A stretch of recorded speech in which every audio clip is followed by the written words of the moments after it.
ये कहानी उस रात की है जब मौत ने नृत्य किया था। एक ऐसी रात जब जमीन खून से लाल हो गई थी और चीखें हवा में घुल गई थीं। ये कहानी सांपों के प्रेत की है और उस भयानक रात की जिसे मैंने अपनी आंखों से देखा। मेरा नाम इमरान है। मैं एक पर्यटक हूं। मुझे हमेशा से पुरानी और रहस्यमयी जगहों की खोज करने का शौक रहा है। इसी खोज में एक बार मैं पंजाब के एक दूर दराज इलाके में पहुंचा। वहां के स्थानीय लोगों ने मुझे एक पुराने मंदिर के बारे में बताया जो बरसों से वीरान पड़ा था। उनका कहना था कि वहां नाग देवता की छाया है और शाम के बाद कोई भी उस मंदिर के पास जाने की हिम्मत नहीं करता। मैंने इन बातों को अंधविश्वास समझा। मुझे लगा हर पुरानी जगह से कुछ कहानियां जुड़ी होती हैं, लेकिन मुझे क्या पता था कि ये कहानियां हकीकत बन जाएंगी। अगली सुबह मैं उस मंदिर की खोज में निकल पड़ा। 1 घंटे की पैदल यात्रा के बाद मैं एक खुले मैदान में पहुंचा जहां दूर एक टूटी फूटी इमारत नजर आ रही थी। यही वो मंदिर था।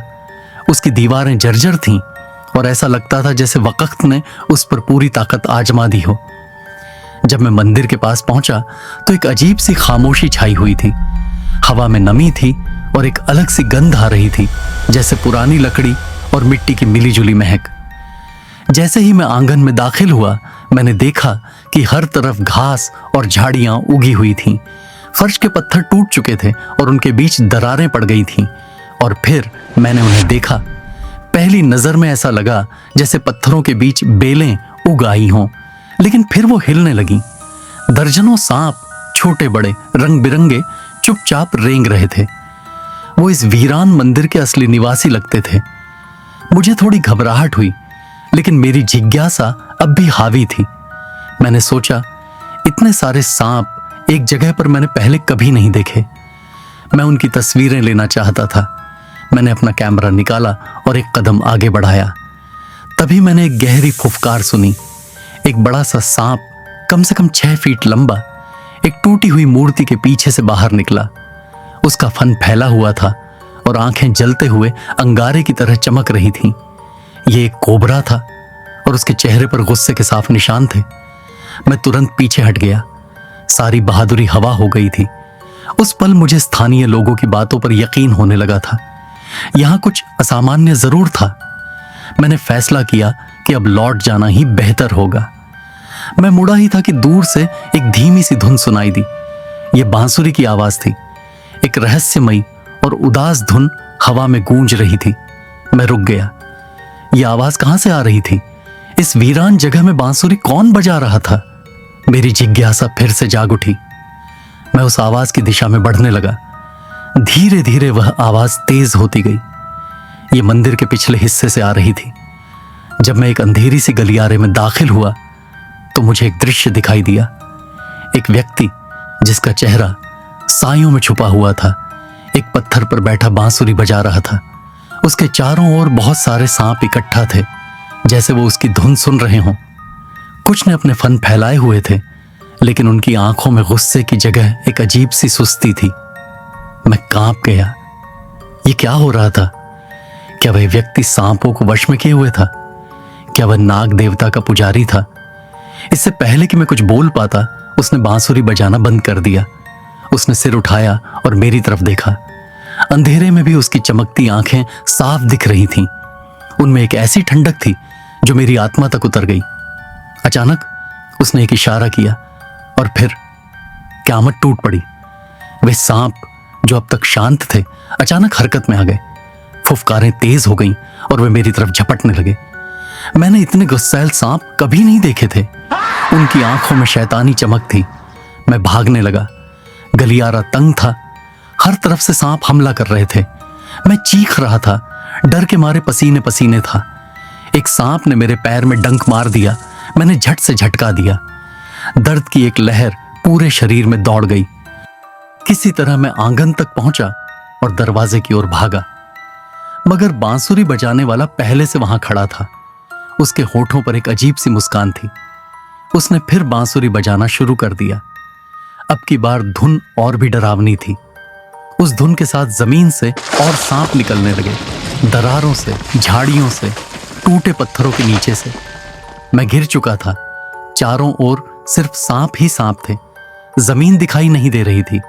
तभी मैंने एक और आदमी को देखा, शायद कोई किसान जो गलती से मंदिर के पास आ गया था। उसके चेहरे पर भय था। वह भागने की कोशिश कर रहा था, मगर सांपों ने उसे घेर लिया। मैं बस देखता रह गया। सांप उसके शरीर पर लिपट गए, उसकी चीखें गूंजी। फिर खामोशी छा गई। जब सांप हटे, वह जमीन पर बेसुध पड़ा था। शरीर पर जर के निशान साफ थे। एक और व्यक्ति आया, फिर दूसरा। जो भी वहां फंसा वो सांपों का शिकार बन गया।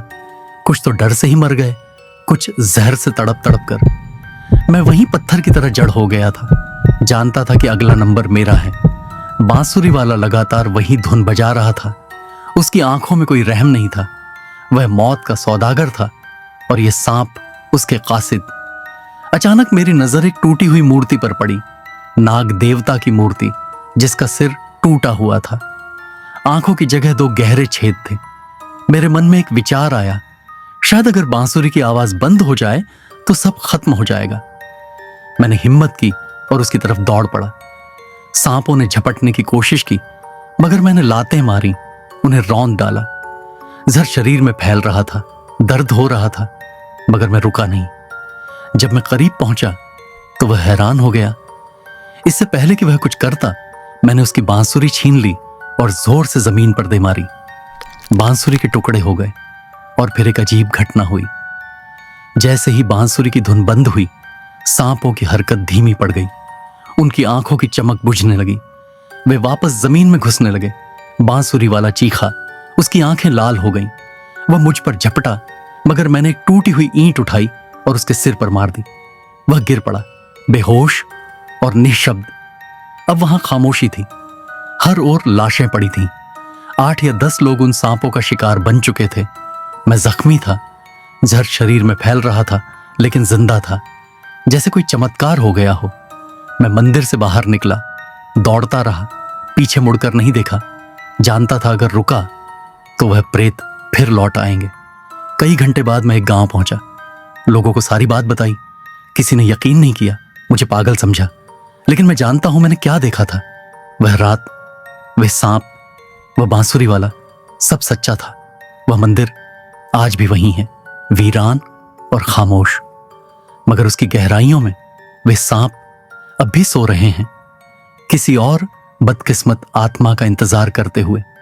इसलिए मेरी आपसे गुजारिश है, कभी किसी वीरान जगह को हल्के में मत लीजिए। और अगर कहीं से बांसुरी की कोई रहस्यमयी धुन सुनाई दे तो भाग जाइए, जितनी तेज दौड़ सकते हैं, क्योंकि सांपों का हसीब बेहद खतरनाक होता है।